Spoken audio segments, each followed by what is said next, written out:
Good morning. Dil TMT, Swargaseema sandalwood farms, LIC and Whirlpool సమర్పిస్తున్న business breakfast షోకి స్వాగతం. Cease fire. So ఇది మనకు ప్రస్తుతం అంతటా వినిపిస్తున్న, ప్రపంచం మొత్తం వినిపిస్తున్నటువంటి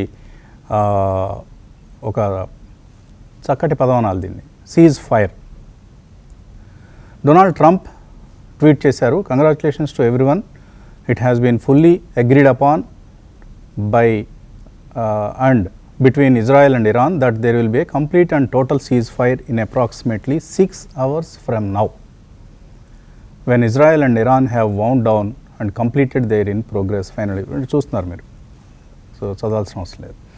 సో రెండు దేశాల మధ్య జరిగిన 12 రోజుల యుద్ధం దాదాపుగా వర్స్ట్ అయిపోయింది. శాశ్వతంగా ఈ సమస్య ముగిసిపోయిందని కానీ, ఇక ఈ రెండు దేశాలు చట్టాపట్టాలు వేసుకొని తిరుగుతాయని కాదు కానీ, బట్ కొంతవరకు యుద్ధం ఆగిపోయినట్లుగానే మనం భావించవచ్చు. ఖతార్లో ఉన్న యుఎస్ మిలిటరీ బేస్ మీద నిన్న ఇరాన్, అమెరికా వారి మాటల్లో చెప్పాలంటే ఎంత మాత్రం ఉపయోగం లేని దాడులు చేసింది. అండ్ అమెరికా రక్షణ వ్యవస్థ ఇరాన్ దాడులను సమర్థవంతంగా తిప్పికొట్టింది.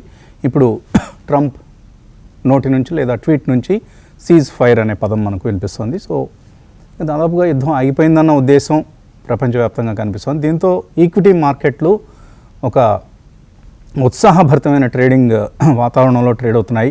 తైవాన్ కావచ్చు, హ్యాంగ్సెంగ్ కావచ్చు, కోస్పీ కావచ్చు, దాదాపుగా అన్ని ప్రధాన ఆసియా మార్కెట్లు అన్నీ కూడా లాభాలతో కళకళలాడుతున్నాయి.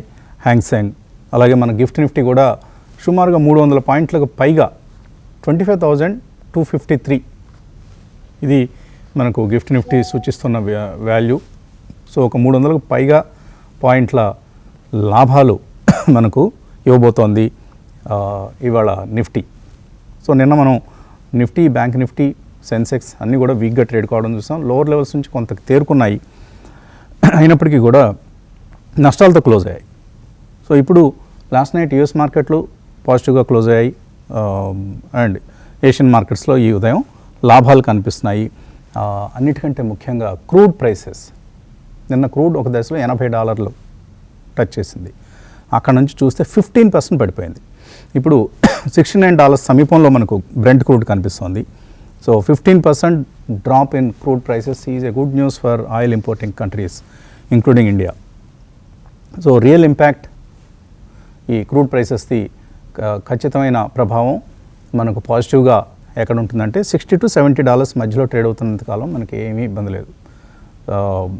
We are prepared to face that kind of a price level.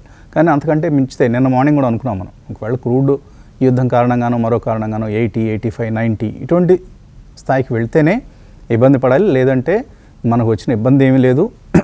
And stock మార్కెట్లు మంచి ఆపర్చునిటీ ఇస్తున్నాయి కొనుక్కోవడానికని మనం నిన్న మార్నింగ్ ఏంటి ప్రతిరోజు అనుకుంటున్నాం, నిన్న కూడా అనుకున్నాం. ఈలోగా లాస్ట్ నైట్ బాబాయ్ సీజ్ ఫైర్ అన్నాడు.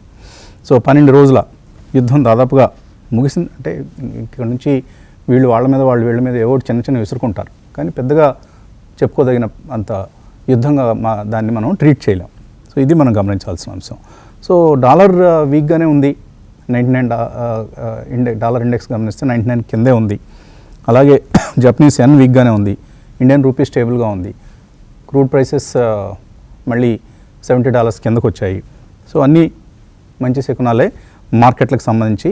అయితే నిన్న కూడా మనం గమనిస్తే బ్రాడర్ మార్కెట్స్ రెసిలియన్స్, చాలా ఎక్సలెంట్ రెసిలియన్స్ మనకు నిన్న బ్రాడర్ మార్కెట్స్లో కనిపించింది.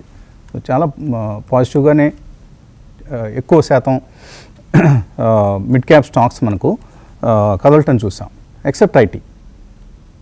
సో ఐటీ ఒక్కటే మనకు కొంత నిరాశపరిచిందని చెప్పాలి. మిగతా సెక్టరల్ స్టాక్స్లో కొంతవరకు మనకు మిడ్ క్యాప్స్ మంచి లాభాలతో కళకళలాడటమే చూశాను నిన్న. పోర్ట్ఫోలియోస్ ఏమీ పెద్దగా నిన్న కంగారు పెట్టలేదు. కొద్దిగా బ్యాంక్స్ కొంత వీక్ కట్టాడు, అందులో కూడా మళ్ళీ స్మాల్ ఫైనాన్స్ బ్యాంక్స్ స్ట్రాంగ్గా మనకు కదలటం చూసాం. నిన్న వచ్చినటువంటి ప్రైమ్ లెండింగ్ నిబంధనలు కొంత సడలించింది ఆర్బీఐ అన్న వార్తలతో. సో ఇక ఇప్పుడు ఇండియా యుఎస్ ట్రేడ్ డీల్ ఏ విధంగా జరుగుతుందో మార్కెట్స్ గమనిస్తూ ఉంటాయి. ఎందుకంటే జూలై 9th లోపల ఒక డీల్ కుదరాలి.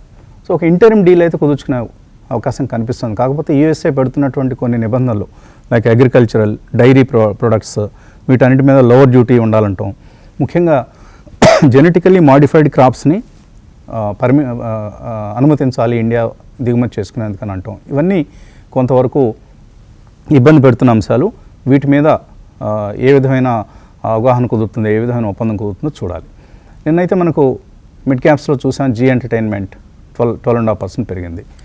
G5 బ్రేక్ ఈవెన్ అవుతుంది త్వరలో అన్న ఒక ప్రకటన చేసింది కాబట్టి. అలాగే refining companies like MRPL, CPCL లాంటివి పెరిగాయి. వర్ల్పూల్, డిఫెన్స్ కంపెనీలు, గార్డెన్ రీ షిప్ బిల్డర్స్ నిన్న 6.5% పెరిగింది. అలాగే Poonawalla Fincorp, Kirloskar Brothers, KEI industries, Zen technologies, drone కంపెనీలు అన్నీ కూడా ఇప్పుడు అలా గాల్లో ఎగురుతున్నాయి. నిన్న ఐడియా ఫోర్జ్ అనే కంపెనీ మనం చూస్తాం 10% పెరగటం. కొంచెం హైప్ ఉందండి, కేర్ఫుల్గా ఉండాలి. డిఫెన్స్ స్టాక్స్లో ఈ హైప్ అంత మంచిది కాదు. వాల్యుయేషన్స్ మళ్ళీ 150 PEలు ఇలాంటివి కనిపిస్తున్నాయి కొన్ని స్టాక్స్లో. అటువంటి హైప్ ఉన్నప్పుడు మాత్రం డోంట్ పర్చేజ్. ఎప్పుడైనా కిందకు వచ్చినప్పుడు కొనడమే మంచిది. అలాగే అడ్వాన్స్ డిక్లైన్స్ రేషియో చూస్తే 1238, 1426. అంటే డిఐఎస్ కావచ్చు, హెచ్ఎన్ఎస్ కావచ్చు, రిటైల్ ఇన్వెస్టర్స్ కావచ్చు, వీళ్ళు ఈ యుద్ధంతో నిమిత్తం లేకుండా మనకు మనీ అలొకేట్ చేస్తున్నారు పోర్ట్ఫోలియోస్లో మళ్ళీ అన్న అంశాన్ని నిన్న మనకు మరొకసారి ఈ అడ్వాన్స్ డిక్లైన్స్ రేషియో రుజువు చేసింది. అలాగే డిఐఎస్ 5592 crores వర్త్ కొన్నారు స్టాక్స్ని. మేబీ ఇందులో కొద్దిగా బ్లాక్ డీల్సే ఉన్నట్లున్నాయి. అండ్ FIS 1874 crores సెల్లింగ్ చేశారు. సో ఇది మనం గమనించాల్సిన అంశం. సో ఇక్కడ డెఫినెట్లీ 25,222 ఇది ఒక రెసిస్టెన్స్గా ఉంటుంది. ఎందుకంటే పోస్ట్ పాలసీ అంటే RBI పాలసీ వచ్చినటువంటి హై ఇది. సో ఇక్కడ రెసిస్టెన్స్ ఫేస్ చేస్తుంది. కానీ మనం ఏదైతే ఆల్ టైమ్ హై చూసామో ఇంతకుముందు లాస్ట్ సెప్టెంబర్లో 26,277 ఆ దిశగా మళ్ళీ మార్కెట్స్ వెళ్తున్నాయి. రిజల్ట్ సీజన్ దానికి అవసరమైనటువంటి ట్రిగ్గర్ ఇస్తే తప్పకుండా ఆగస్ట్, సెప్టెంబర్ నెలలోనే మళ్ళీ మనం ఆ 26,277 చూసే అవకాశం ఉంది. కాబట్టి కేర్ఫుల్గా స్టాక్ సెలక్షన్తో మనం వెళ్ళాల్సినటువంటి సమయం ఇది. మంచి స్టాక్ పికింగ్ టైం కూడా ఇది. కుటుంబరావు గారు, గ్యాప్ అప్ ఓపెనింగ్ కనిపిస్తోంది. సో ఏ విధంగా ఫేస్ చేయాలి? ఈ గ్యాప్ అప్లో బై చేయొచ్చా, హోల్డ్ చేయొచ్చా, లేదా ఏమైనా సెల్లింగ్ చేయొచ్చా? ఫస్ట్ థింగ్ అయితే హోల్డ్ చేయాలండి. హడావుడిగా అమ్మాల్సిన అవసరం అయితే లేదంటాను. ఎందుకంటే after long time 25,200 resistance level పైన ఓపెన్ అవుతుంది. అది సస్టైన్ చేసుకుంటూ ఉంటే గనక హూ నోస్ 26,000 అటెంప్ట్ చేసినా కూడా కొత్త సిరీస్ లో విత్ ఇన్ ఫస్ట్ వీక్ అనమాట సర్ప్రైజ్ కాదు.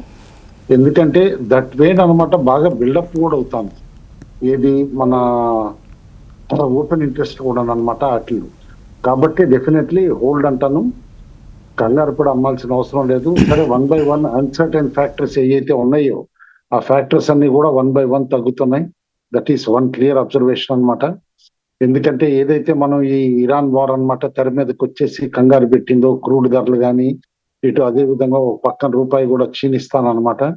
ఇవన్నీ కూడా ఇప్పుడు టెంపరీ పాజ్ రావడంతో ఇక నెక్స్ట్ ఫోకస్ అంతా కూడా ఇందాక చెప్పినట్టు అనమాట US ఇండియా ట్రేడ్ డీల్ పైన ఉంటుంది. జూలై 8th అనమాట ఆయన ఇచ్చిన పాజ్ ఫైనల్ డేట్ కాబట్టి ట్రంప్ గారు ఒక మేజర్ కాంపోనెంట్ అయితే దాంట్లో అనమాట డీల్ అయిపోతుంది అని అంటున్నారు అనమాట. కాబట్టి ఈ ఫెటాల్ అది చూస్తే గనక దాని కౌంటర్స్ చూసి ఏ సెక్టార్స్ ఎక్కువ ఇంపాక్ట్ అవుతాయి, ఏ సెక్టార్స్ ఇంపాక్ట్ కావని చెప్పేసి సెక్టోరల్ స్పెసిఫిక్ మూవ్స్ ఉంటాయి జూలై ఫస్ట్ వీక్ ఆన్వర్డ్స్ అనమాట. అది కేర్ఫుల్ గా ఉండాలి. రిజల్ట్స్ బాగున్నా సపోజ్ డీల్ వలన అడ్వర్స్ గా ఉంటే కనుక ఆ సెక్టార్ కి ఫ్యూచర్ ని దృష్టిలో పెట్టుకుని అనమాట కాస్త కరెక్షన్ కూడా వచ్చే సూచన ఉంటుంది ఆ సెక్టార్స్ లో అనమాట. అది కేర్ఫుల్ గా చూడాలి. ఇది పక్కన పెడితే గనక నిన్న రూపాయి క్షీణించినా కూడా అనమాట పోస్ట్ మార్కెట్స్ లిటరల్లీ అనమాట ఈ అనౌన్స్మెంట్ రావటం తోటి దట్ పాజ్ వస్తుంది ఇజ్రాయెల్ ఇరాన్ వార్లు అని చెప్పేసి అని అన్న తర్వాత క్రూడ్ దాదాపు $66 పడిపోవటం చూసాం. మేబీ వాళ్ళ రూపాయి కూడా బలపడుతుందని చెప్పేసి అనుకుంటున్నాం. అయితే ఈ లోపల నిన్న కూడా FIS అనమాట వెరీ మోడెస్ట్ అమ్మారు అంతే, ఓన్లీ అరౌండ్ 1,800 crores అనమాట. బట్ డిఐసి అగ్రెసివ్ గా కొనటం కూడా చూసాం దాదాపు 5,000 crores వరకు అనమాట. And FI net shorts పెరగట్లేదు.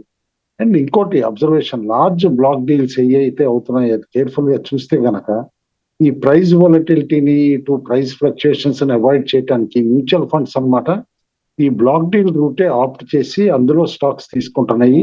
Either good quality stocks అన్నమాట, ఓల్డ్ ఇన్వెస్టర్స్ దగ్గర నుంచి సేల్కి వస్తాయి అని చెప్పేసి కూడా మనం అబ్జర్వ్ చేయొచ్చు. ఎందుకంటే లార్జ్ బ్లాక్ డీల్స్ లో buyers like Vishal mega mart ఉంది, మ్యూచువల్ ఫండ్స్ తీసుకున్నాయి, ఓల్డ్ ఇన్వెస్టర్ అంతే పిఈ ఇన్వెస్టర్ ఎగ్జిట్ అయితే అనమాట అట్లా. అండ్ ఆ స్టాక్స్ అన్ని కూడా ఫర్మ్ గా ఉంటున్నాయి, ఎందుకంటే ఈ తిరిగి మార్కెట్ లోకి వచ్చే స్టాక్ కాదు. ఏ స్మాల్ ఇన్వెస్టర్స్ హెచ్ఎన్ఐస్ కొన్ని ఉంటే కనుక ప్యానిక్ అయ్యి వస్తారు, కానీ మ్యూచువల్ ఫండ్స్ అంత తొందరగా అమ్మవు అనమాట. They are for long haul అనమాట. అందుకని చెప్పేసి వెయిట్ అండ్ వాచ్ లో ఉంటాయి అవి. అది పక్కన పెడితే కనుక కొత్త సిరీస్ కనమాట ప్రిపేర్ కూడా అవుతుంది మార్కెట్, ఎందుకంటే ఇంకొక 2 days లో అనమాట ఈ మంత్లీ సిరీస్ కూడా ఎండ్ అవుతుంది కాబట్టి గురువారం నాడు. అండ్ మేబీ సెప్టెంబర్ నుంచి అనమాట ఇక ట్యూస్డే ఎన్ఎస్సి ఎఫ్ఎండో కూడా అనమాట డేట్ ఎక్స్పైరీ డేట్ మారుతుంది కాబట్టి కాస్త ఆలోచన పరంగా కూడా ఎవరైతే కనుక 3 months కి ఫ్యూచర్స్ కూడా రెగ్యులర్ గా ట్రేడ్ అవుతూ ఉంటాయి ఇండెక్స్ లో ఎస్పెషల్లీ. కాబట్టి ఆ చేంజెస్ ఈ జూలై సిరీస్ లో స్టార్ట్ అయ్యేటప్పుడు వస్తాయి అని చెప్పేసి అనుకుంటున్నా. ఎవరైతే గనక లాంగ్ హాల్ కి బై చేద్దాము అని అనుకుంటారో వాళ్ళు. అయితే ఇది పక్కన పెడితే గనక మన దగ్గర మ్యాక్రో లెవెల్ ఇష్యూస్ లో మాత్రం ఈ క్రూడ్ భయం పోయింది కాబట్టి ఇన్ఫ్లేషన్ భయం కూడా ఉండదు. అయినా సరే క్రూడ్ ధరలు పెరిగినా కూడా కంట్రోల్డ్ ప్రైజెస్ కాస్త రిఫైనరీస్ అబ్జార్బ్ చేస్తాయి కాబట్టి అనుకున్నంత ఇన్ఫ్లేషన్ అయితే పెరిగేది కాదు. బట్ నౌ మోర్ కాన్ఫిడెంట్ అనమాట. And sectors like paints industry అవనండి, కొన్ని chemicals, downstream chemicals crude నుంచి తయారయ్యి ఇవన్నీ కూడా అనమాట ఇప్పుడు బెనిఫిట్ అవుతుంది. Maybe recently beaten down companies like Asian Paints కానీ maybe more because of sectoral ఇదనమాట డెవలప్మెంట్స్ దట్ కొత్త ప్లేయర్స్ ఎంటర్ అవటం ఇవన్నీ పక్కన పెట్టినా కూడా ఇప్పుడు మార్జిన్స్ అయితే సేఫ్ అవుతాయి కాబట్టి మార్కెట్ షేర్ నిలబెట్టుకోగలిగితే రికవర్ అయ్యే సూచనలు కూడా కనిపిస్తాయి. సరే, నిన్న వన్ ఆఫ్ ఈవెంట్ లాగా అనుకుంటాను ఎసెన్షియల్ దీని తర్వాత అనమాట మన ఐటీ స్టాక్స్ కరెక్ట్ అవటం. బట్ ఓపెనింగ్ లో వీక్నెస్ ఏదైతే ఉందో అదే ఉండింది కానీ తర్వాత అగ్రవేట్ కాలేదు. అదొక్కటి నేను వెరీ హైలీ పాజిటివ్ మాట అనమాట మనం చూడాల్సింది. ఎందుకంటే ఏదో బీట్ అండ్ డౌన్ లాగా కొట్టేశారు అయితే గనక లేదనమాట, నిలబడింది. అండ్ ఇటు బ్లాక్ డీల్స్ లో కూడా మనం చూస్తే లార్జ్ వాల్యూమ్స్ తోటి చెప్తానే ఉన్నాం. ఎప్పుడైతే కనుక వారెంట్స్ తీసుకుంటున్నారు జీ ఎంటర్టైన్మెంట్ ప్రమోటర్లు తిరిగి సుభాష్ చంద్ర కంట్రోల్లోకి కంపెనీ వెళ్ళిపోతుంది అనుకున్న తర్వాత రికవరీ ఉండొచ్చు. లార్జ్ మూవ్ చేసింది నిన్న జీ ఎంటర్టైన్మెంట్, లిటర్లీ 11 to 12% అనమాట చేసి ఇప్పుడు 150 క్లోజర్ గా కూడా వచ్చేయటం చూసింది. అదే విధంగా ఎనీవే టేక్ ఓవర్ అవుతుంది కాబట్టి డక్కన్ సిమెంట్స్ కూడా అనమాట నిన్న లార్జ్ మూవ్ తోటి క్లోజర్ టు 800 రావటం చూసాం మనం. కొన్ని అదర్ స్మాలర్ స్టాక్స్ లైక్ ఇంగ్లీష్ జీవీఎస్ అవనియండి, విమార్ట్ అవనియండి, ఇవన్నీ కూడా అనమాట వాల్యూమ్స్ తోటి కాస్త డీసెంట్ గెయిన్స్ కూడా రావటం మనం చూస్తున్నాం. మేబీ ఇవాళ వోడాఫోన్ వీటిలో కేంద్ర ప్రభుత్వం దగ్గర నుంచి సమ్ న్యూస్ ఫ్లో ఉంది కాబట్టి స్పెక్యులేటివ్ వాల్యూమ్స్ అయితే జంప్ రావచ్చు. నిన్న వన్ ఇంట్రెస్టింగ్ ఫ్యాక్టర్ ఈ క్రూడ్ ధరలు ఈ ఎల్లకల్లంలో ఎంఆర్పిఎల్ అనమాట హ్యూజ్ వాల్యూమ్స్ తోటి నిన్న more than 2 lakh crores 2 crore volume అయింది. దాంతో దాదాపు 7.5% కూడా పెరగటం చూసాం. Maybe what steps ONGC is going to take అనమాట, ఎందుకంటే ఉన్న దీని పరంగా కూడా మనం అబ్జర్వ్ చేయాల్సి వస్తుంది. అదేవిధంగా దాంతో పాటే చెన్నై పెట్రోలియం కూడా both have done spectacularly well అని చెప్పేసి అన్నారు. నిన్న 11% అనమాట చెన్నై పెట్రోలియం కూడా పెరగటం చూసాం. కాబట్టి ఇట్లా స్టాక్ స్పెసిఫిక్ మూవ్స్ ఎక్కువ ఉంటాయి కాబట్టి దానికే ప్రిపేర్ అవ్వమని చెప్పేసి కూడా అంటాను.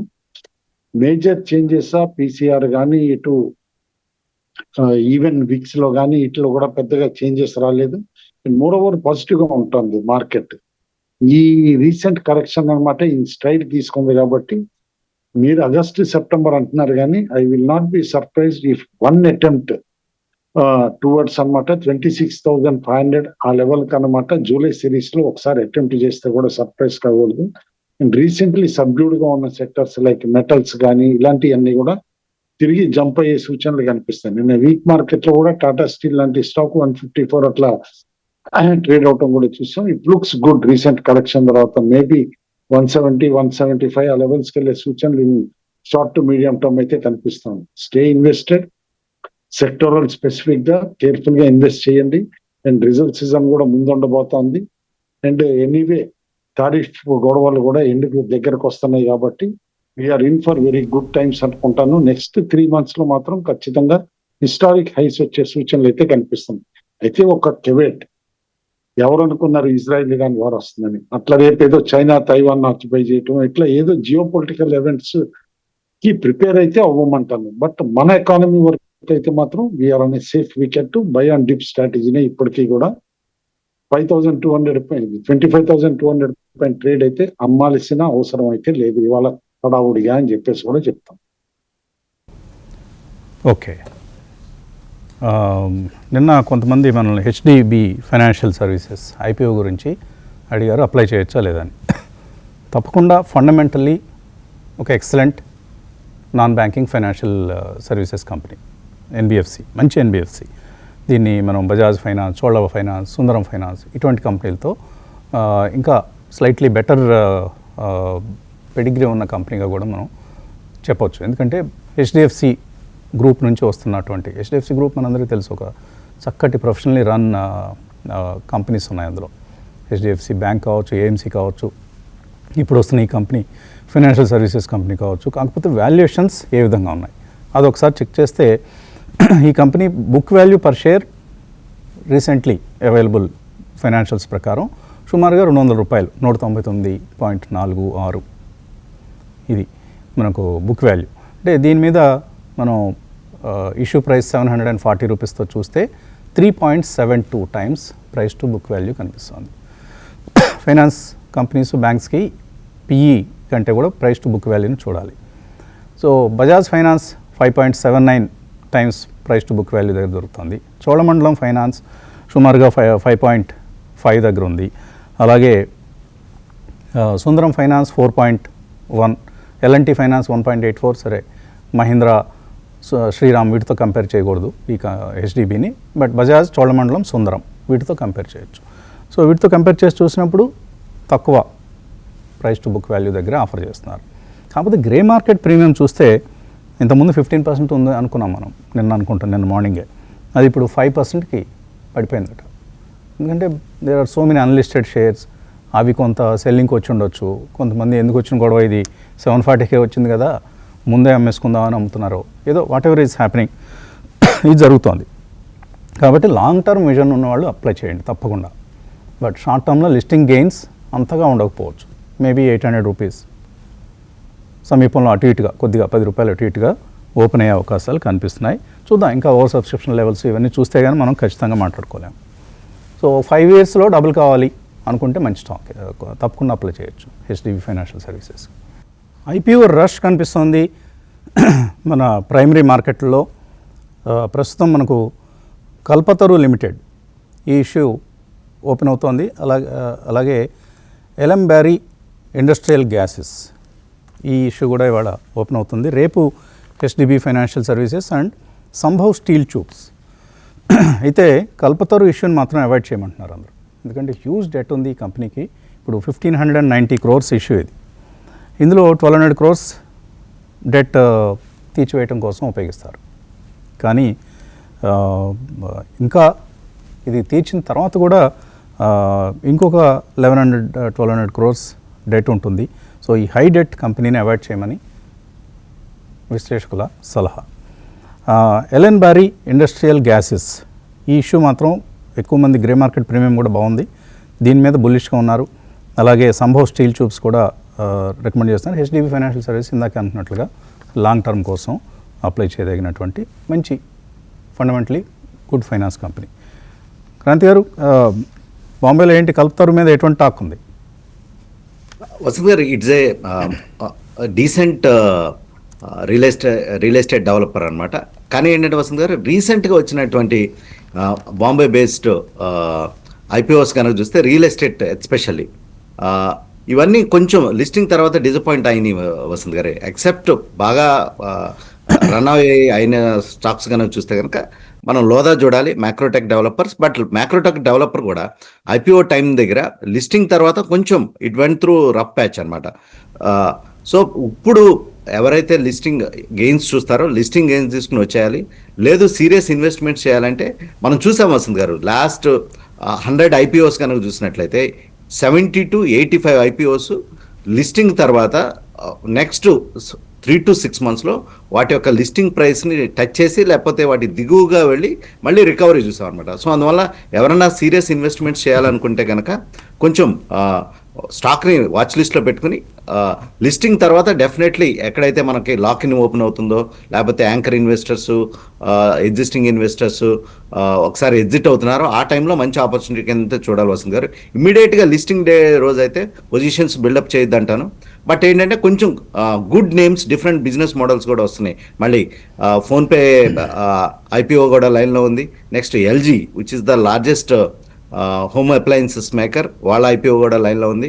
ఇట్లా big IPOs good business models కూడా లైనప్లో ఉన్నాయి వసంత్ గారు. ఓకే రామకృష్ణ గారు, మంచి గ్యాప్ అప్ ఓపెనింగ్ మనకు కనిపిస్తోంది. Anywhere between 250 to 300 points gap up. ఎలా ట్రేడ్ చేయాలి? ఓపెనింగ్లో ఏమైనా పొజిషన్స్ తీసుకోవచ్చా? గుడ్ మార్నింగ్ అండి. నిన్న కూడా మనం చెప్పడం జరిగింది షార్ట్ మాత్రం చేయొద్దని, ఈవెన్ లో పొజిషన్ ట్రేడర్స్ కూడా. సో మార్కెట్స్ ఈరోజు అనూహ్యంగా న్యూస్ రావడం, సీజ్ ఫైర్ అనౌన్స్మెంట్స్ ఇవన్నీ రావడంతో గ్యాప్ అప్ చాలా మంచి అడ్వైజ్ ఇచ్చారు నిన్న. షార్ట్స్ మాత్రం ఎట్టి పరిస్థితుల్లో తీసుకోవద్దు అని. Thank you. సో నిన్న చూస్తే ఒక స్మాల్ బాడీ క్యాండిల్ ఫార్మేషన్ చూసామండి. అంటే బోత్ సైడ్స్ విక్ ఉంది, అట్లాగే ఇన్సైడ్ బార్ కూడా కనిపించింది. అంటే ఇండెసివ్నెస్ అనేది క్లియర్ గా కనిపించింది అండి. అంటే పడిపోవడానికి సిద్ధంగా లేదు, పెరగడానికి సిద్ధంగా లేదు. అంటే మార్కెట్ వేరే న్యూస్ కోసం వెయిట్ చేస్తున్నట్లుగా క్యాండిల్ ఫార్మేషన్ కనిపించింది. సో ఈ రోజు గ్యాప్ అప్ తో మేబీ సీరియస్ గా గిఫ్ట్ 50 సూచించిన పాయింట్స్ వచ్చి తర్వాత కూడా ఫాలో అప్ ర్యాలీ కనుక జరిగినట్లయితే మనం క్లియర్ గా 25,200 కూడా క్రాస్ చేసుకుని వెళ్ళే అవకాశం ఉంది ఈ రోజు. ఇన్ కేస్ అది జరిగినట్లయితే మార్కెట్స్ లో ఫ్రెష్ లెగ్ ఆఫ్ ర్యాలీ మొదలవుతుందండి. ఎందుకంటే లాస్ట్ 6 weeks నుంచి మనం ఒక బాక్స్ లో స్ట్రక్ అయిపోయాం. ఒక 24,400 సపోర్ట్ గా, అట్లాగే 25,200 రెసిస్టెన్స్ గా ఆ బాక్స్ లో ఉండిపోయాము. సో ఆ బాక్స్ లోంచి బయటకు వెళ్ళే అవకాశం చాలా క్లియర్ గా కనిపిస్తుంది. ఇన్ కేసు మనం బయటకు వెళ్తే 25,200 పైన కనుక క్లోజ్ అయ్యి ఇంకా నెక్స్ట్ 1 or 2 days కన్ఫర్మేషన్ కనుక వస్తే అక్కడ నుంచి స్మూత్ ర్యాలీస్ మనం నిఫ్టీలో చూసే అవకాశం ఉంది. దాంతో పాటు బ్యాంక్ నిఫ్టీ మళ్ళీ ఆల్ టైమ్ హై హిట్ అవుతుంది ఇమీడియట్ గా. సెన్సెక్స్ కూడా నిఫ్టీ లైన్స్ లోనే ఫాలో అవుతుంది. సో మొత్తం మీద ఎఫ్ఐఎస్ డిఐఎస్ స్మార్ట్ గా ప్రతి రోజు నెట్ లెవెల్లో ఇద్దరు కంబైన్డ్ నెంబర్ గానే చూసినప్పుడు వాళ్ళు బయింగ్ లోనే ఉన్నారు. సో ఓన్లీ రిటైలర్సే అక్కడక్కడ భయపడుతూ అమ్ముతున్నట్టు అర్థం అవుతుందండి. సో రిటైలర్స్ దగ్గర నుంచి చాలా అమౌంట్స్ ఈ లాస్ట్ 2 months లో వాళ్ళు క్యాష్ చేసుకోవడం జరిగింది. అంటే సెకండరీ మార్కెట్ క్వాలిటీ స్టాక్స్ వాళ్ళు పిక్ చేసుకోవడం జరిగింది. సో రిటైలర్స్ క్వాలిటీ నేమ్స్ అమ్మద్దండి. ఏదన్నా వీక్ స్టాక్స్ ఉండి మీ పోర్ట్ఫోలియోలో అలాంటి వాటి మీద ఫోకస్ చేయాలని చెప్తాను. ఇంకా టెక్నికల్ గా చూసినప్పుడు ఈ రోజుకి గ్యాప్ అప్ కాబట్టి ఆ గ్యాప్ అప్ తర్వాత ఎట్లా బిహేవ్ చేస్తుంది మార్కెట్, ఫాలో అప్ ర్యాలీ వస్తుందా లేదా కొంత పాజ్ అవుతుందా అనేది వెయిట్ చేసి చూడాలి. సో మొత్తం మీద మనకి ఓపెన్ ఇంట్రెస్ట్ అవన్నీ కూడా నిన్నటి సిచ్యువేషన్ బట్టి 25,000 కాల్ హైయెస్ట్ ఓపెన్ ఇంట్రెస్ట్ ఉంది, కానీ ఈ రోజు అది మూవ్ అయ్యే ఛాన్స్ ఉంది, ఇంకా పైకి మూవ్ అయ్యే ఛాన్స్ ఉంది. సపోర్ట్స్ మాత్రం క్లియర్ గా 24,900 పుట్స్ హైయెస్ట్ రైటింగ్ జరగడంతో 24,900 అండ్ పుట్స్ వల్ల హైయెస్ట్ రైటింగ్ వల్ల అది మంచి సపోర్ట్ గా ఈ రోజు మనకు ఉండే అవకాశం ఉందండి. అట్లాగే బ్యాంక్ నిఫ్టీలో చూస్తే 57,000 కాల్ హైయెస్ట్ రైటింగ్ అనిపిస్తుంది. అట్లాగే 55,900 అనేది హైయెస్ట్ రైటింగ్ పుట్ సైడ్ ఉంది. అంటే పుట్స్ ఏమో క్లోజ్ గా ఉన్నాయి, కాల్స్ ఏమో కొంచెం దూరంగా ఉన్నాయి. అంటే దాని అర్థం మార్కెట్స్ అప్ సైడ్ లెగ్స్ ఉన్నట్టు అర్థం చేసుకోవచ్చు. సో ప్రీ ఓపెన్ లెవెల్స్ పాజిటివ్గా కనిపిస్తున్నాయి. సుమారుగా 210 పాయింట్ల లాభంతో నిఫ్టీ సమయంలో ట్రేడ్ అవుతుంది. ఒక గ్యాప్ అప్ ఓపెనింగ్ కోసం మార్కెట్స్ సిద్ధంగా ఉన్నాయి. కాలర్స్ మెయిలర్స్ వెయిట్ చేస్తున్నారు. ముందుగా ఒక కాలర్ని తీసుకుందాం. హలో హలో నమస్తే అండి, అడగండి. నమస్తే వసంత్ గారు, నా పేరు సుబ్రహ్మణ్యం, విజయవాడ నుంచి మాట్లాడుతున్నా. అడగండి సుబ్రహ్మణ్యం గారు. సార్, నా దగ్గర గ్రైండ్వెల్ నార్టన్ ఒక 100 shares 1920లో తీసుకున్నా సార్. అది ఇప్పుడు కొంచెం తగ్గిపోతుంది. కొంచెం కుటుంబరావు గారిని సలహా అడుగుదాం అనుకుంటున్నాను సార్. కొద్దిగా ఈ గురించి ఆయన అడిగి కొద్దిగా చెప్పగలరు. కుటుంబరావు 1920లో తీసుకున్నారు గ్రైండ్వెల్ నార్టన్, ఇప్పుడు 1632 కనిపిస్తుంది. భయపడాల్సిన అవసరం లేదండి. కానీ ఒకటి గుర్తుంచుకోవాలి, గ్రైండ్వెల్ నార్టన్ లాంటి స్టాక్ ఏంటంటే షార్ట్ టర్మ్ కి తీసుకునే స్టాక్ కాదనమాట. ఏదో రిటర్న్స్ 1 year లో వస్తాయి ఇట్లా అని చెప్పేసాను అనమాట. It's a blue chip stock, long term కి అనమాట ఎక్సలెంట్ రిటర్న్స్ ఇచ్చే stock. Face value 5 rupees, and attractive పిఈలోనే ఉంది. ఎందుకంటే యూజువల్లీ అందులో ప్లేయర్స్ తక్కువ. గ్రైండ్వెల్ నార్టన్, కార్బరన్నం యూనివర్సల్ ఇట్లా 2-3 తప్పితే వేరే పెద్ద ప్లేయర్స్ కూడా లేరు ఆ అబ్రెసివ్స్ సెగ్మెంట్ లో అనమాట. లాంగ్ టర్మ్ లో it will give you decent returns, పైగా లిక్విడిటీ తక్కువ. మెయిన్ స్టాక్ ప్రైస్ మూవ్స్ కూడా ఎట్లా ఉంటాయంటే లిక్విడిటీ తక్కువ ఉండటంతో ఎవరన్నా 10,000 కొంటే ఇమీడియట్ గా ఒక 10%, 15% పెరగటం, వారు 10,000 అమ్మితే కూడా 10% తగ్గటం అట్లా ఉంటుంది. ఏం కంగారు పడాల్సిన అవసరం అయితే లేదు. పేషెన్స్ తోటి హోల్డ్ చేయమంటాను. Stock can go back to easily 2200 to 2300 levels. Okay, మరో కాలర్ లైన్లో ఉన్నారు. హలో, నమస్తే అండి, అడగండి. Sir good morning sir, Naresh మాట్లాడుతున్నా హైదరాబాద్ నుంచి. అడగండి నరేష్. సార్ నా దగ్గర ఒక స్టాక్స్ గురించి తీసుకోవచ్చు సార్. కుటుంబరావు సార్ని చెప్పండి. వెయిట్ గెయిన్ ట్రావెల్ వచ్చేసి 45% లాస్ లో ఉన్నాను. ఆర్చిల్ ఫార్మా 45% లాస్ లో ఉన్నాను. టాటా మోటార్ వచ్చేసి 200% ప్రాఫిట్ లో ఉన్నాను. ఈ టాటా మోటార్స్ ప్రాఫిట్ సేల్ చేసేసి ఎస్ఎస్సి కానీ గుడ్ లక్ ఇండియా కానీ ఎంటర్ అవ్వాలి సార్. గుడ్ లక్, ఇంకొకటి ఏదన్నారు? NCC sir. ఎన్సీసీయా? అవును ఎన్సీసీ, అవును సార్. ఓకే. కుటుంబంలో టాటా మోటార్స్ ఆర్చిల్ pharma Rate Gain travel average చేయొచ్చు, లేదంటే ఎగ్జిట్ అయిపోవచ్చు. ఓకే. కుటుంబంలో టాటా మోటార్స్ అమ్మేసి ఎన్సీసీ గుడ్ లక్ ఇండియా తీసుకోవచ్చా? టాటా మోటార్ కాస్త వీక్ వికెట్ పైన ఉంటుంది, మనం చూసామండి. ఎందుకంటే గ్లోబల్ కన్సర్న్స్, జేఎల్ఆర్ఈ కానీ ఇటు లోకల్లీ కూడా అనమాట అనుకున్నంత సేల్స్ రాకపోవటం, అండ్ మోర్ ఓవర్ ఇప్పుడు ఈ మ్యాగ్నెట్స్ గొడవ కూడా ఉంటుంది ఆటోమొబైల్ కంపెనీస్ అన్నిటికీ.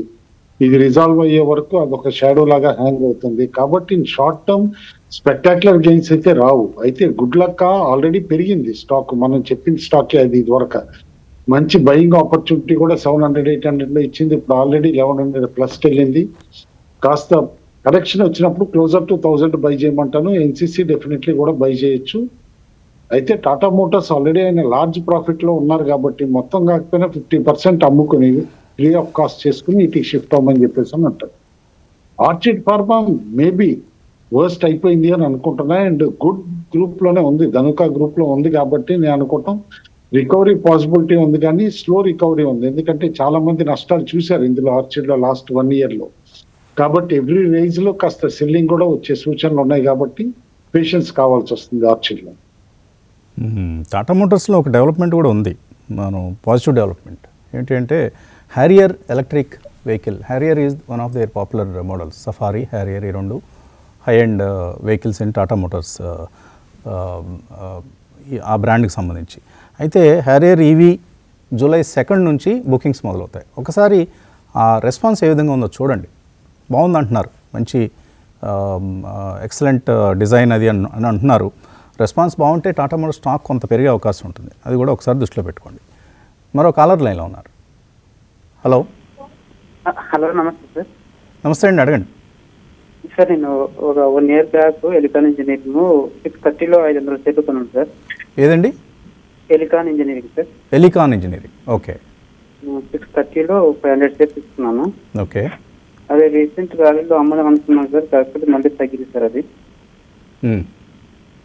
ఇప్పుడు ఏం చేయమంటారు సార్? మంచి ప్రైస్లో ఎంటర్ అయ్యారు, కరెక్ట్ టైంలో ప్రాఫిట్ బుక్ చేసుకోలేదన్న బాధ ఉంది. అవును సార్. హైలో 740 వరకు వెళ్ళింది. క్రాంతి గారు, ఎలికాన్ ఇంజనీరింగ్ మంచి ర్యాలీ చూసాం, కాకపోతే హయ్యర్ లెవెల్స్ నుంచి తగ్గింది. హోల్డ్ చేయొచ్చా? హోల్డ్ చేయొచ్చు వసంత్ గారు. లాస్ట్ క్వార్టర్ రిజల్ట్స్ కూడా బాగానే ఉన్నాయి. ఈ క్వార్టర్ రిజల్ట్స్ చూడాలి. Q1 ఓవరాల్గా అయితే హోల్డ్ చేయొచ్చు వసంత్ గారు. ఇంజనీరింగ్ షేర్స్ అన్ని ఒక కన్సాలిడేషన్ స్పేస్లో ఉన్నాయి ఇప్పుడు ఇవన్నీ. ప్రస్తుతం అయితే ఎలికాన్ కూడా షార్ప్గా ర్యాలీ అయింది, కొంచెం ప్రాఫిట్ బుకింగ్ కూడా జరిగింది రీసెంట్ కరెక్షన్లో. హోల్డ్ చేయమని చెప్తాను. ముఖ్యంగా వీళ్ళ మార్జిన్స్ చాలా హెల్దీగా ఉన్నాయి. 24% operating profit margins Elecon engineering. One of the excellent margins మనం చూసే కంపెనీల్లో. సో చూడండి, మళ్ళీ ఇంకొక రిజల్ట్ టైంలో ఏదైనా ఒక జంప్ వస్తే ఆ టైంలో కావాలనుకుంటే మీరు ప్రాఫిట్ బుక్ చేసుకోవచ్చు. మరో కాలర్ లైన్లో ఉన్నారు. హలో. హలో, నమస్తే అండి, అడగండి. సార్ నా పేరు శివప్రసాద్ అండి. నేను మహారాష్ట్ర చంద్రాపూర్ నుంచి కాల్ చేస్తున్నాను. అడగమ్మా. Sir Bharat dynamics, Cochin shipyard, Garden Reach, HAL, ఈ ఓవరాల్ గా సార్ నా 5 lakhs రూపీస్ పెట్టాను. దాదాపుగా సార్ 150% ప్రాఫిట్ లో ఉన్నాను. ఉంచన్నా తీసేయండి సార్. వెరీ గుడ్, మంచి ప్రాఫిట్లో ఉన్నారు, సంతోషం. గార్డెన్ రీసెర్చ్ అది నేను 600 తీసుకున్నా సార్. గార్డెన్ రీచ్ 600 తీసుకున్నారు. 600 రూపీస్ లో కొన్నా 2 years బ్యాక్. అది వెరీ గుడ్, చాలా. మరి సార్ ఇప్పుడు సుబ్రోస్కి వెళ్ళొచ్చా ఇవి తీసేసి? ఏమా దేనికి వెళ్తారు? సుబ్రోస్ కానీ సుజలాన్ కానీ. సుబ్రోస్ కానీ సుజలాన్ కానీ తీసుకుందాం అనుకుంటున్నారు. సుజలాన్ సుఫలాన్. ఓకే, సరే క్రాంతి గారిని అడుగుదాం, ఎందుకంటే డిఫెన్స్ స్టాక్స్ బాగా ఎక్కువ ట్రాక్ చేస్తుంటారు. క్రాంతి గారు, అన్నీ బాగా హై పీఈలకి వెళ్ళిపోతున్నాయి. ఈ బీడిఎల్ కానీ, కొచ్చిన్ కానీ, గార్డెన్ రీచ్, హెచ్ఏఎల్. ఇక్కడ ప్రాఫిట్ బుక్ చేసుకోవడం మంచిదా? వసంత్ గారు, ఆయన అంత హిమంగస్ ప్రాఫిట్స్ వచ్చినాయి కాబట్టి కొంచెం నిన్న కూడా మనం మార్కెట్లో చూస్తే కనుక డిఫెన్స్ స్టాక్స్ చాలా యాక్టివ్గా ఉన్నాయి వసంత్ గారు. కొంచెం క్యాపిటల్ తీసుకోవడంలో తప్పేం లేదు వసంత్ గారు. ఈ వాల్యుయేషన్స్లో కొంచెం క్యాపిటల్ తీసుకోవడం తప్పేం లేదు. ఎందుకంటే ఈ స్టాక్స్లో కూడా కన్సాలిడేషన్ అనేది ఎక్స్పెక్ట్ చేయొచ్చు. స్టాక్స్ అన్ని బాటమ్ లైన్ నుంచి బాగా స్ట్రాంగ్గా పెరిగినాయి. బహుశా Q1లో Q2లో ఒక కన్సాలిడేషన్ అనేది రావడానికి అవకాశం ఉంది. సో అందువల్ల ఆయన క్యాపిటల్ తీసుకుని నెక్స్ట్ ఫ్రెష్ విన్నర్స్ ఏవైతే వస్తున్నాయో వాటిలోకి వెళ్ళొచ్చు వస్తుంది గారు. కానీ ఏంటంటే ఈ స్టాక్స్ క్యాపిటల్ తీసుకున్న తర్వాత కూడా ఏదైనా షార్ప్ డిక్లైన్ కనుక వస్తే కనుక మళ్ళీ తిరిగి రీఎంట్రీ అవడానికి మంచి స్టాక్సే. వీటి లాంగ్ టర్మ్ అవుట్లుక్ ఏమీ చేంజ్ అవ్వలేదు. లాంగ్ టర్మ్ అవుట్లుక్ అనేది ఇంటాక్ట్గానే ఉంది. మీడియం టు షార్ట్ టర్మ్లో షార్ప్గా ర్యాలీ అయినాయి కాబట్టి కొంచెం కన్సల్టేషన్ అనేది ఎక్స్పెక్ట్ చేయొచ్చు. సూక్ష్మంగా చెప్పాలంటే ప్రాఫిట్ బుక్ చేసుకోండి అంతే. కుటుంబాలు అమ్మినప్పుడు సుజలాన్ సుబ్రోస్ తీసుకోవచ్చా? సుజలాన్ బై చేయమంటానండి, సుబ్రోస్ వెయిట్ చేయమంటాను. హడావుడిగా కొనాల్సిన అవసరం అయితే లేదు Subros. But Suzlon definitely you can buy every decline buying opportunity. Okay, markets ఓపెనింగ్కు సిద్ధంగా ఉన్నాయి. మరొక కాలర్ని తీసుకుంటే ఓపెనింగ్ 198 పాయింట్స్ లాభంతో మనకు నిఫ్టీ కనిపిస్తుంది. 200 పాయింట్లు ఒక గ్యాప్ అప్ ఓపెనింగ్ కనిపిస్తుంది. బ్యాంక్ నిఫ్టీ కూడా 440 పాయింట్ల లాభంతో ఓపెన్ అయింది. 56,500 ఇక్కడ మనకు బ్యాంక్ నిఫ్టీ కనిపిస్తుంది. సెన్సెక్స్ 700 పాయింట్లకు పైగా లాభంతో ఓపెన్ అయింది. Bank Nifty, Sensex and Nifty అన్నీ కూడా 8.9% పెరిగాయి. వీటన్నిటికంటే ఎక్కువగా స్మాల్ క్యాప్, మిడ్ క్యాప్ పెరుగుతాయి. మోర్ దాన్ 1% లాభం మిడ్ క్యాప్ ఇండెక్స్లోను, స్మాల్ క్యాప్ ఇండెక్స్లో కనిపిస్తుంది. అడ్వాన్స్ డిక్లైన్స్ బీఎస్సీలో 1095 స్టాక్స్, అడ్వాన్సెస్లో 247 స్టాక్స్ డిక్లైన్స్లో ఉన్నాయి. కాబట్టి 5:1 నిష్పత్తిలో అడ్వాన్స్ డిక్లైన్స్ రేషియో కనిపిస్తుంది. ఎన్ఎస్సీలోనూ అంతే, 16-15-125. ఎన్ఎస్సీలో ఇంకా బెటర్ అడ్వాన్స్ డిక్లైన్స్ రేషియో కనిపిస్తుంది. సో ఒక మంచి పాజిటివ్ ఓపెనింగ్ అనేది thanks to Iran Israel cease fire, ఈ వార్త మనకు బాగా ఇందులో పనిచేస్తుంది మార్కెట్లో. ఈ గ్యాప్ అప్ ఓపెనింగ్లో ఐటీ ఇండెక్స్ కూడా నిన్నటి నష్టాలని భర్తీ చేసుకుంటుంది. ఓఎన్జీసీ, ఎన్టీపీసీ ఈ 2 స్టాక్స్ మాత్రమే నిఫ్టీలో నష్టాలతో కనిపిస్తున్నాయి. ఇప్పుడు నిఫ్టీ లాభం 270 పాయింట్లకు పెరిగింది. అలాగే బ్యాంక్ నిఫ్టీ కూడా 56,680 దగ్గర మనకు కనిపిస్తుంది. ఒక స్ట్రాంగ్ ఓపెనింగ్ చూస్తున్నాం మనం. PSU bank index positive open అయింది. అలాగే మిడ్ క్యాప్ గెయినర్స్ లిస్ట్ ఒకసారి చూద్దాం. హెచ్పిసిఎల్ ఆబ్వియస్లీ క్రూడ్ ఇంపాక్ట్ కనిపిస్తుంది, 4.2% పెరిగింది. అదానీ పోర్ట్స్ 1411 దగ్గర 4.2% పెరిగింది. InterGlobe aviation, Swan energy. Adani ports పెరగడంలో ఒక అంశం మనం గమనించాలి. వాళ్ళకు ఇజ్రాయెల్లో ఏదైతే పోర్ట్ ఉందో ఆ పోర్ట్ ఇప్పుడు మళ్ళీ ఆపరేషన్స్ మేబీ ధ్వంసం జరిగింది, అక్కడ నుంచి కొంత మళ్ళీ రికవర్ అయ్యే అవకాశం ఉంది. InterGlobe, Swan energy, Redington, Indian Oil Corporation, Aarti industries, BPCL, Page industries, Union Bank, Adani Green, Titagarh wagons, Shriram finance, JM finance, Jindal Saw, Reliance Power, ఇలా మనకు గెయినర్స్ లిస్ట్ కనిపిస్తోంది. లూజర్స్ లిస్ట్లో KPIT technologies, NTPC, Oil India, ONGC, GE shipping, GRSE, Kirloskar Brothers, Concord biotech, Chennai petro, Mazagon dock. So defence స్టాక్స్లో కొంత selling అనేది మనకు కనిపిస్తుంది.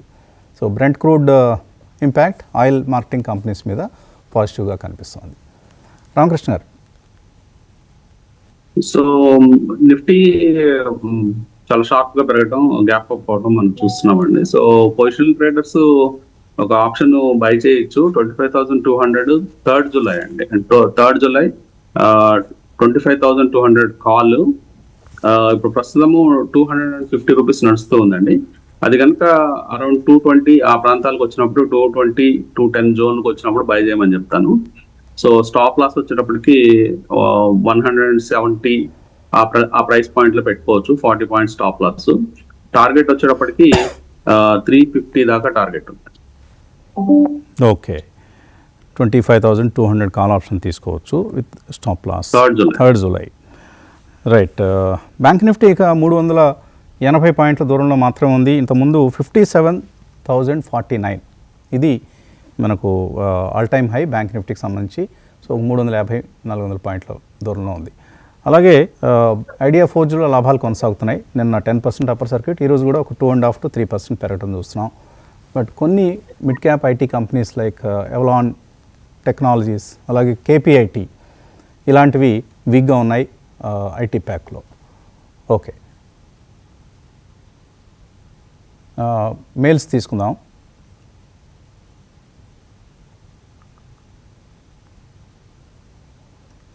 So కొద్దిగా ఇంటర్నెట్ ట్రబుల్ ఇస్తుంది. బట్ డిఫెన్స్ స్టాక్స్లో మనకు సెల్లింగ్ అనేది కొనసాగుతోంది. కోచిన్ షిప్ యార్డ్ ఇటువంటి స్టాక్స్లో Paras defence is down 2.3%. So ఇటువంటి ఒక selling.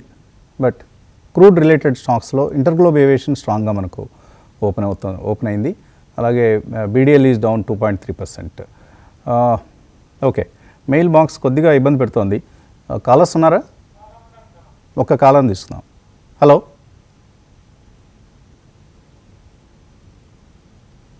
Hello. Okay, call drop అయింది. సో ఎన్బిఎఫ్సి స్టాక్స్లో మనకు కొంత బయింగ్ అనేది కనిపిస్తుంది. జేఎం ఫైనాన్స్ లాంటి స్టాక్స్లో. కుటుంబంలో ఏంటి ఎన్బిఎఫ్సి స్పేస్కి ఏమైనా అడ్వాంటేజ్ వచ్చిందా? ఎందుకు ఎన్బిఎఫ్సి స్టాక్స్ ఈరోజు కోర్స్ మిగతా అన్ని సెక్టర్ స్టాక్స్లోనూ మనకు లాభాలు కనిపిస్తున్నాయి. బట్ లాస్ట్ మరి కేర్ఫుల్ గా అబ్జర్వ్ చేస్తే కనుక రిజర్వ్ బ్యాంక్ పాలసీ మీటింగ్ అయిన దగ్గర నుంచి కూడా ఎన్బిఎఫ్సి స్టాక్స్ బాగా రెసిలియంట్ గా కూడా ఉన్నాయి. అందులో సెకండ్ థాట్స్ లేవు అనమాట. ఎందుకంటే అందరూ అనుకున్నట్టు ఆంక్షలు ఏమీ రాలేదు. ఎక్కువగా పర్సనల్ లోన్ సెగ్మెంట్ లో ఇట్లా రిస్ట్రిక్షన్స్ పెరుగుతాయి అది అనుకున్నారు. అలాంటి ఏఈ లేకపోవడంతో in fact one bellwether indicator అంటే కనుక ఎన్బిఎఫ్సి స్టాక్స్ కి పూనావాలా అవుతుంది. లాస్ట్ ఫ్యూ సెషన్స్ లో పూనావాలా ఏ విధంగా జంప్ అయింది, వాల్యూమ్స్ ఎట్లా అవుతున్నాయి అనేది కూడా అర్థం చేసుకోవాలి. And more over non priority sector loans అనమాట బ్యాలెన్స్ చేసుకుంటా చేయొచ్చని స్మాల్ ఫైనాన్స్ బ్యాంక్స్ కి ఏదైతే కనుక ఆర్బీఐ క్లారిఫికేషన్ ఇచ్చిందో దాంతో maybe without collateral personal loans కి వాళ్ళు ఎక్స్పాండ్ అవుతారేమో ఎక్కువ స్మాల్ ఫైనాన్స్ బ్యాంక్స్ అని, బిజినెస్ కూడా పెరుగుతుందని నిన్న స్టాక్స్ పెరగటం, ఇవాళ కూడా స్టేబుల్ గా ఉంటాం మనం చూస్తున్నాం. కాబట్టి వన్ థింగ్ మనం గుర్తుంచుకోవాల్సింది ఏంటంటే reserve bank of India is pro active in credit growth. Credit growth ఉంటేనే ఖచ్చితంగా ఎకానమీ జంప్ అవుతుంది, మంచి బూస్ట్ వస్తుంది అని చెప్పేసి ఆ యాంగిల్ గా అనమాట ఆర్బీఐ స్టెప్స్ ఉంటున్నాయి. కాబట్టి ఇప్పుడు ఫైనాన్షియల్ స్టాక్స్ అన్ని కూడా ఆన్ స్ట్రాంగ్ వికెట్ ఉన్నాయి without any doubt. I would pick and ఇప్పుడు రీసెంట్ ర్యాలీ తర్వాత ఎవ్రీ డిక్లైన్ లో Poonawalla should be extremely good bet. And maybe HDB financial services IPO కూడా వస్తుంది కాబట్టి ఎన్బిఎఫ్సి రంగానికి చెందిన కంపెనీ రబాఫ్ ఎఫెక్ట్ కూడా కొంత ఉన్నట్లుగా ఉంది ఎన్బిఎఫ్సి స్టాక్స్ సంబంధించి. ఒక కాలర్ లైన్లో ఉన్నారు. Hello. Hello, good morning sir. Morning అండి, అడగండి. రేట్ గెయిన్ ట్రావెల్ 40% లాస్లో. రేట్ గెయిన్ ట్రావెల్ 40% లాస్లో ఉన్నారు. ఓకే, ఇందాక కూడా ఎవరో అడిగారు రేట్ గెయిన్ ట్రావెల్, కుటుంబరావు చెప్పినట్లు గుర్తుంది. కుటుంబరావు హోల్డ్ చేయొచ్చా rate Gain travel? Definitely week గా అయితే ఉందండి, అందులో డౌట్ లేదనమాట. ఇది వన్ ఆఫ్ అవర్ నేను అనుకోవటం రిటర్న్స్ ఇవ్వని ఇన్వెస్ట్మెంట్ ఐడియాస్ లో మనది ఇది ఒకటి కూడా ఉందన్నమాట. నియర్లీ అరౌండ్ 1 year బ్యాక్ నేను చెప్పడం జరిగింది. రఫ్లీ ఇట్ వాస్ అరౌండ్ 700 అండ్ అక్కడి నుంచి స్టాక్ కూడా కరెక్ట్ అయ్యి 52 week లోస్ కి మోర్ క్లోజర్ గా అనమాట ట్రేడ్ అవుతాను 435, 440. Company is holding lot of cash, అది ఎక్విజిషన్ చేస్తారు అని చెప్పేసి కూడా అన్నారు. ప్లాట్ఫామ్ కంపెనీ అనమాట. అండ్ మోర్ ఓవర్ ఇప్పుడు ఐ థింక్ రైట్స్ ఇవన్నీ కూడా అనమాట కాస్త కంపెనీ ప్లాన్ లో ఉంది అని అంటున్నారు ఫర్ ఎక్విజిషన్ పర్పస్. హోల్డ్ చేయమంటామండి, ఈ లెవెల్లో ఇంక అమ్మాల్సిన అవసరం అయితే లేదు. It can recover, maybe one good acquisition will turn the fortunes. Okay, Shivaprasad ఆయన దగ్గర 25 lakhs ఉన్నాయి డబ్బులు ప్రస్తుతం. ఇది ఒక నెక్స్ట్ 7 yearsకి ఆయనకి కదిలించాల్సిన అవసరం లేదు, దీన్ని ఇన్వెస్ట్ చేద్దాం అనుకుంటున్నారు. Already HDFC mid cap, Parag Parikh flexi cap, Kotak flexi cap, Mirae asset large, mid cap, Axis small cap ఇలా ఉన్నాయి. ఎస్బీఐ బ్లూ చిప్ ఇట్లా ఎస్ఐపి చేస్తున్నారు. వీటిలోనే ఇన్వెస్ట్ చేయాలా లేదంటే స్టాక్స్లో ఇన్వెస్ట్ చేయాలా? ఒక్కసారిగా మీరు ఇంత పెద్ద మొత్తాన్ని మనం అర నిమిషంలో చెప్పడం కరెక్ట్ కాదండి. కొంచెం మీతో కూర్చొని ఏదైనా మాట్లాడి మనం వర్క్షాప్స్ లాంటివి జరిగినప్పుడు అలా చెప్పడమే కరెక్ట్ పద్ధతి. తర్వాత బీఈఎల్ గురించి అడుగుతున్నారు. ఫణి బీఈఎల్ 100 షేర్లు 60 రూపాయల్లో ఉన్నాయి. బీడీఎల్ 1000లో ఉన్నాయి. కుటుంబారు హోల్డ్ చేయొచ్చా, సెల్ చేయొచ్చా అవి? బీఈఎల్, బీడీఎల్ రెండు కూడా అండి హోల్డ్ చేయాలండి. ఎందుకు భయపడాల్సిన అవసరం లేదు. అంతకంటే లోవర్ లెవెల్స్ లో కొంటే ఏమన్నా పార్షియల్ ప్రాఫిట్స్ అవి కూడా ఓన్లీ అరౌండ్ 25-30% అమ్మమంటా కానీ ట్రైలింగ్ స్టాప్ పెట్టుకుని రెండు హోల్డ్ చేయాలి. 52 వీక్ హైస్ దగ్గర ఉన్నాయి and there is much more potential రెండు స్టాక్స్ కూడా. ఇక్కడి నుంచి కూడా దాదాపు 50% పెరిగే సూచనలు నెక్స్ట్ 18 months లో కనిపిస్తుంది. లారస్ ల్యాబ్స్, ఎన్సీసీ కొంటారట నెక్స్ట్ 2 years కోసం. 50% రిటర్న్స్ కావాలి 2 yearsలో. వస్తాయా? మనం అనుకున్న రిటర్న్స్ మార్కెట్ ఇవ్వదండి. మార్కెట్ డిసైడ్ చేసిన రిటర్న్స్ మార్కెట్ ఇస్తుంది. Both are good stocks to buy. Laurus మనం ఎప్పుడో 380 దగ్గర నుంచి కూడా చెప్తానే ఉన్నాం. And most outperforming pharma stock కింద ఎట్లా ఉందో కూడా చూస్తూనే ఉన్నాం. ఎన్సీసీ ఆర్డర్ బుక్ కూడా బాగా బూస్ట్ అయింది. Definitely they are going to perform very well in next 2 years కూడా. మీరు అనుకున్న టార్గెట్ అయితే reasonably good target, achievable target అని చెప్పేసి అని అంటారు. కిషోర్ వర్మ ఆయన Hindustan Zinc versus Coal India dividend play కోసం తీస్తున్నాం అనుకుంటున్నారు. ఈ రెండిట్లో ఏది బెటర్? రెండు కమాడిటీ కంపెనీస్, ఒకటి జింక్ చేస్తుంది, ఇంకోటి కోల్ పేరులోనే ఉంది, మీకు కూడా తెలుసు. సో డివిడెండ్ ఈల్డ్ ఎందులో ఎక్కువ ఉందో కంపేర్ చేయండి ముందుగా. అక్కడ రిలేటివ్లీ కోల్ ఇండియా కొంత స్టేబుల్గా ఉండే అవకాశం ఉంది డివిడెండ్ పాలసీ ప్రకారం, డివిడెండ్ పాలసీ దృష్ట్యా. హిందుస్థాన్ జింక్లో ప్రమోటర్ మరి ఇప్పుడు వేదాంత గ్రూప్ అయినా వాళ్ళు ఎప్పుడు ఏం చేస్తారో ఊహించడం కష్టం. కుటుంబంలో ఏమంటారు? ఇక్కడ ఒక సింపుల్ క్యాలిక్యులేషన్ చేసుకోవాలండి. ఎందుకంటే క్యాపిటల్ ఎప్రిసియేషన్ నాకు ఇంపార్టెంట్ కాదు, ఓన్లీ ఈల్డే ఇంపార్టెంట్ అనుకున్నప్పుడు మాత్రం Coal India is a better bet అనమాట.